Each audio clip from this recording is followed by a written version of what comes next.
দর্শক, প্রকাশ হলো এসএসসি ও সমমান পরীক্ষার ফলাফল। দুপুর ২টায় ফলাফল প্রকাশ করে শিক্ষা বোর্ডগুলো। এবার সারা দেশে গড় পাশের হার ৬৮.৪৫%। কমেছে জিপিএ ৫ ও পাশের হার। মোট জিপিএ ৫ পেয়েছে ১,৩৯,০৩২ জন।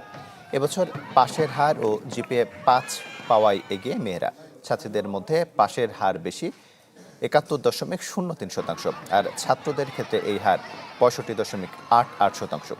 শিক্ষার্থীরা নিজ শিক্ষা বোর্ডের ওয়েবসাইট থেকে ফল জানতে পারছেন।